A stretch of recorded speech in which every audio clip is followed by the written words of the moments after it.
Hammaga assalomu alaykum. Bugun sizlar bilan 14-darsimiz va bugun o'tadigan mavzuyimiz mazmin metodi bo'ladi. Mazmin nima qiladi? Berilgan bir nechta sonlar orasida eng kichigini qaytaradi. Arraydan emas lekin. Faqatgina son beramiz, qiymat sifatida bir nechta son beramiz. Faqat o'sha sonlar orasida eng kichigini qaytaradi. Array bilan ishlamaydi bu narsa. Kodni kopiya qilib olaman. Bu yerga tashlaymiz. Birinchi qatorda console log mazmin metodi chaqirilgan va 3 ta son berilgan 5, 2, 9. Bular orasidan eng kichigi 2. Ya'ni bizga 2 ni qaytarish kerak. Ikkinchi qatordan mazmin 10, -3, 4, 0. Bu yerda -3 eng kichigi. -3 qaytish kerak. Ishlatib ko'ramiz. Node numbers.js.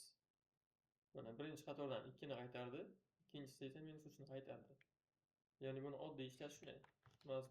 Mazmin metodini ishlashi shunday ishlaydi. Endi ikkinchi qator olamiz. Faqatgina bitta son bo'lsa, ya'ni bu yerda bir nechta son edi. Endi esa bittagina son beramiz. Ishlatib ko'ramiz. 7 ni o'zi qaytdi, ya'ni o'sha sonni o'zi qaytadi. Agar bitta son berilsa, xuddi o'sha sonni o'zi qaytadi. Agar hech narsa bermasak, qiymat sifatida console log mazmin metodi chaqirilgan, lekin qiymat sifatida hech narsa berilmagan. Ishlatib ko'rsak, infinity qaytadi. Ya'ni qiymat hech narsa berilmasa, mazmin metodi bizga infinity qaytaradi. Va keyingisi stringdagi sonlar. Buni kommentariya qilaman. Mazmin metodi ham qolgan number metodlari kabi, o'sha stringda son bo'lsa, songa aylantiradi. Stringdagi har qanday son ma'lumot turi string bo'ladi, lekin o'sha mazmin metodi numberga aylantirib oladi uni. Ishlatib ko'ramiz. Mana eng kichigi 1. 3 1 9 ida eng kichigi 1. Bu yerda istalgancha son ketishi mumkin string ichida. 4 7 So'rcha -10 beradigan bo'lsa, -10 chiqishi kerak endi bizda. Mana eng kichigi -10. Bu yerni to'g'rilab qo'yaman.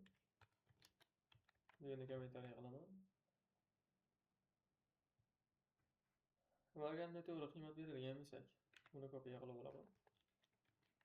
Console log mazmin metodi chaqirilgan. Birinchi qiymat son, ikkinchi qiymat harf va uchinchi qiymat son.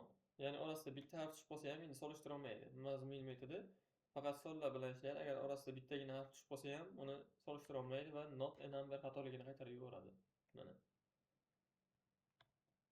Bugungi darsimiz shundan iborat edi. Hammaga rahmat.